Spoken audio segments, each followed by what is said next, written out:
Hey everybody, welcome to another video, this one on reproductive histology. We are going to look at a testy and then we're going to look at an ovary. That is the plan. That is the plan that we've got, the plan for today. Alright, what do we got here? We got an outer layer to the testy. This is the outer layer right here. This outer layer is called the tunica. Whoopsie. It's called the tunica albuginea.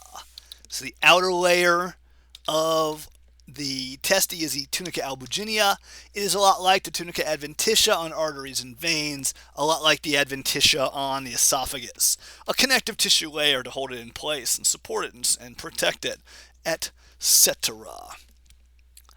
All right, what else do we have in this particular testy?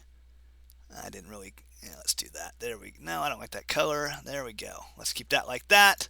Well, now let's switch colors and let's draw a big circle around everything else, because all of this stuff in the internal testy, I mean, obviously there'll be blood vessels and nerves in here, but all of this stuff here is going to be made of little tubes called seminiferous tubules. And the seminiferous tubules are the sperm production factories. From puberty until death, just about, these guys are making millions and billions and trillions of sperm cells all the time, every time. What we're going to do is zoom in on seminiferous tubules and see what they're all about. So let's go ahead and do that. Here we have zoomed in on a seminiferous tubule. This sort of ovoid structure is a seminiferous tubule. We'll put a circle around him just to start. Dun, dun, dun, dun. Up here into that address bar, down over here. More or less like that. That is a single seminiferous tubule. Now, what I want you to realize is that the sperm cells in the seminiferous tubule are going to be found adjacent to the lumen. You can actually see their tails or flagella. You can see their skinny, elongated nuclei. These are all sperm cells. Sperm cells are going to be in the lumen. Sometimes their heads will be embedded in the wall of the tubule and their tails or flagella flapping to and fro in the lumen. That's probably enough red arrows right there. It's probably overkill. So those are my sperm cells. They are going to be very close to the lumen. The farther from the lumen we get, the more primitive we're going to be in terms of our cell structure. So sperm cells are going to be just adjacent to the lumen. All right, now let's go all the way to the outside. At the very outside, if I were to tag with an arrow a cell to the very outside, let's do that. See that guy right there? He is perfect. That guy right there is the beginning cell in sperm cell production, in the process. That guy is called a spermatogonium. He is a diploid cell, meaning he has 2 copies of every chromosome, 46 chromosomes in all. Now, a spermatogonium is going to duplicate, going to replicate his DNA. And when he replicates his DNA, he turns into a new cell that is a little bit closer to the interior. He's a little bigger too. There's that guy right there. That guy, who's a little bit closer to the lumen, that guy is called a primary spermatocyte. That is also a diploid cell with 46 duplicated chromosomes now. And that guy is then going to divide. And when he divides, the primary spermatocyte will then yield a pair of secondary spermatocytes. Now, I got great news for you. We are not going to be able to see secondary spermatocytes on our histology. They don't last very long, so we're not going to see them. But what happens to the secondary spermatocytes is they divide. And when they divide, they very quickly turn into these brand new cells that are called spermatids. So let me tag a spermatid.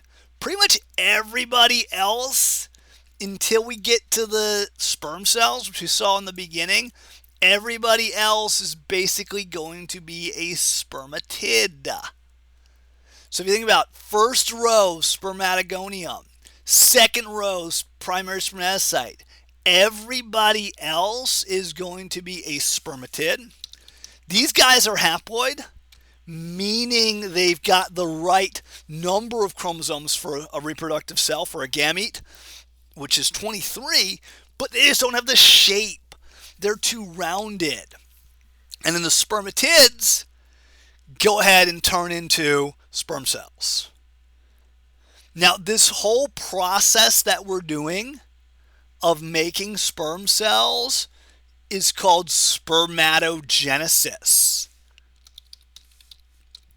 And spermatogenesis happens in the seminiferous tubules of the testes. You need to be able to find sperm cells, spermatogonia, primary spermatocytes, and secondary spermatocytes. Sorry, not secondary spermatocytes. You don't need to find those.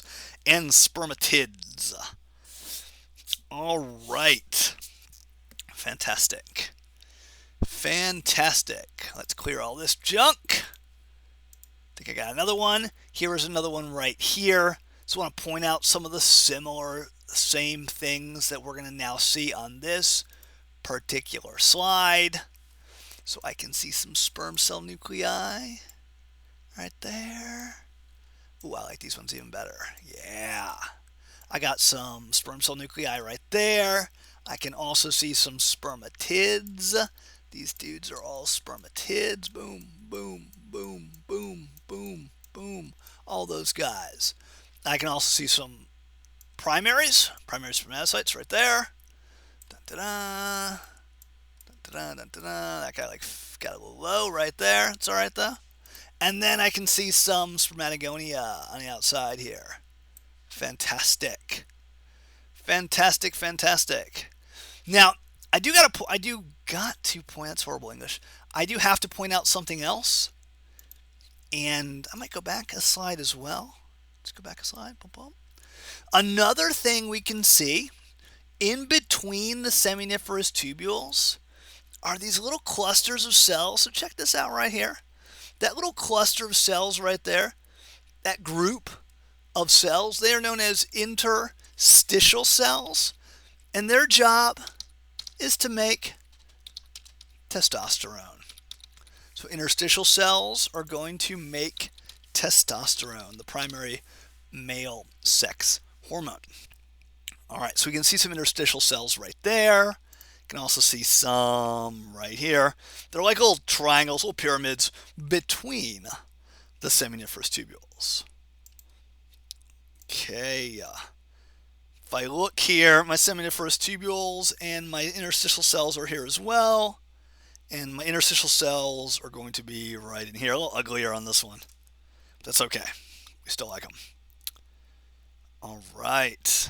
With that, let's call it quits for this one. We'll pick up with the ovary on the next video. See you later.